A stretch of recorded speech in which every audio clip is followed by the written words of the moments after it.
থাপড় দিছে বাবা এখানে ওইটা আর কথা বাদ দিয়ে আর কই না বাবা রে আর কি ওই কোমরে নাড়ুয়ে দিলে।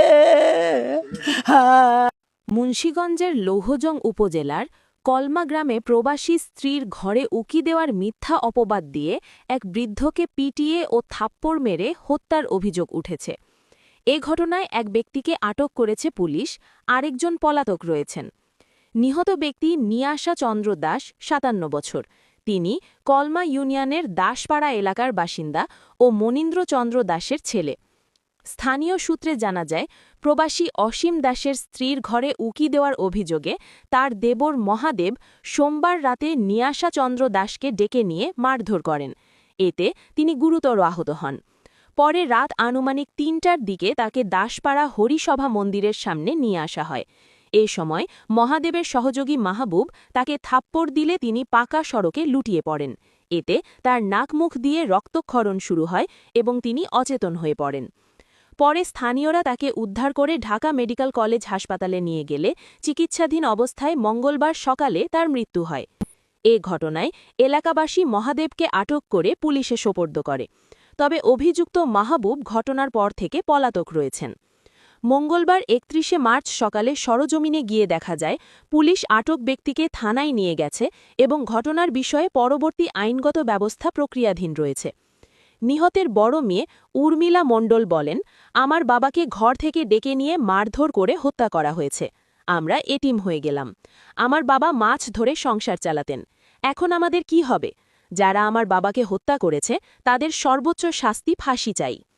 প্রত্যক্ষদর্শী স্থানীয় বাসিন্দা ধীরেন দাস বলেন, নিয়াশাকে ধরে আনার পর মাহবুব তাকে থাপ্পড় দিলে তার নাক মুখ দিয়ে রক্ত বের হয়। পরে হাসপাতালে নেওয়া হলে সকালে তার মৃত্যু হয়।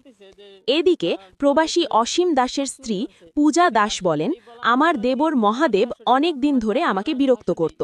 আমার সম্মানহানি করতে মিথ্যা অপবাদ দেওয়ার জন্যই এই ঘটনা ঘটিয়েছে। যাকে মারা হয়েছে তিনি একজন বয়স্ক মানুষ, আমার বাবার বয়সী।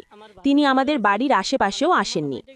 লৌহজং থানার ভারপ্রাপ্ত কর্মকর্তা ওসি মোহাম্মদ মনিরুল ইসলাম বলেন, এই ঘটনায় মহাদেব নামের একজনকে আটক করা হয়েছে। বাকি জড়িতদের গ্রেফতারের চেষ্টা চলছে।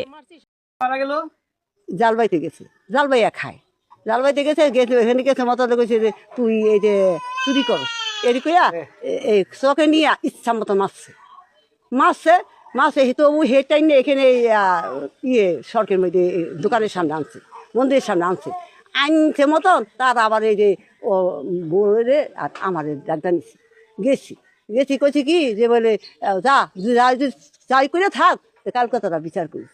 ও না আমরা কিছু করুম না আবার এমন থাপড় দিছে বাবা এখানে ওইটা আর কথা বাদ দিয়ে আর কই না। এবার মাথায় মাথায় জল রাতে কয়েক গেটি দেওয়া রক্ত মারে গেটি ফেটে গেছে আর মুখ দা নুল পরে আর কি লয়ে গেছে এই টঙ্গি বাড়ি ধরে নাই লয়ে গেছে ডাকা বাবা রে আর কি ওই কোমরে নাড়ুয়ে দিলে। আমার বড়দাদার মতোই আমি ওনাটা দেখি, আমার ভাসুর হয়। রাতে জাল বাইতে গেছে, তো পরে রাতে দুজন লোক আইসে আর কি আমাদের ডাকার পরে আমরা দরজা খুলি।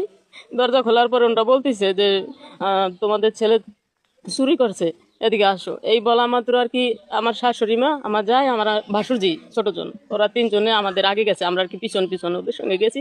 আমরা যাওয়া মাত্রই দেখি যে ওখানে মায়ের হয়ে গেছে। পরে আমার ভাসুর পইরে রয়েছে, মানে তার মাথা ফাইটে গেছে, মুখ দিয়ে রক্ত বেরোচ্ছে, রোল বেরোচ্ছে। আমরা হতভম্ব হয়ে গেছি। পরে জিজ্ঞাসা করছি, ওই সাথে আরো যে লোক আসছিল ওরা বলতেছে যে আগে মাইরা নিয়ে আসছে, ওইখানে মাইরা আনছে। তারপরে আমার শাশুড়ি মা বলছে আগে তো মারছিস, সেখানে মারিস না, আর দিনের বেলায় বিচার করিস। পরে আর কি ওরা শোনে নাই আমার শাশুড়ি মার কথা। ওই শাশুড়ি মার সামনেই আর কি ওরে আমার ভাসুরে থাপ্পড় মারছে। এমন গতিতে মার দিছে, মানে ওদের রাগ যত ক্ষোভ ছিল মনে হয় এক থাপ্পড়ে ঢাইলা দিছে। আমরা চাই এর সঠিক বিচার হোক, আর যে এই কাজগুলো করছে তার যতটুকু শাস্তি প্রাপ্য সেই শাস্তির ব্যবস্থা আপনারা করেন। নিয়ে মাইরা ফেলাইছে। আমার ছোট ভাই বোন আছে, আমার মা একা, আমার বাবা শুধু একা কাজ করে সংসার চালায়। তো আমাদের এখন সংসার কিভাবে চলবে? আর যে আমার বাবাকে মারছে তার যাবজ্জীবন কারাদণ্ড হোক আর মৃত্যুদণ্ড হোক, এটাই আমরা চাই। ছেলেটা মারা গেছে, ওই ছেলেটার ওরা ধরে লইছে। রাত্রে আইনা আমার ডাক দিছে রাত্রে 3টা বাজে। এসে আমি এখানে গিয়ে দেখি যে ওরা হইলো 4-5 জন লোক। তো ওই যে যারা আনি মারছে, আমি কইলাম এই কেউ কোনো আমাদের পাড়ার ছেলে কেউ হাত দিবে না, আমরা দরকারে গ্রামের সবাই লোক লইয়া দিনে আমরা বিচার করুন যদি একাম করে থাকি।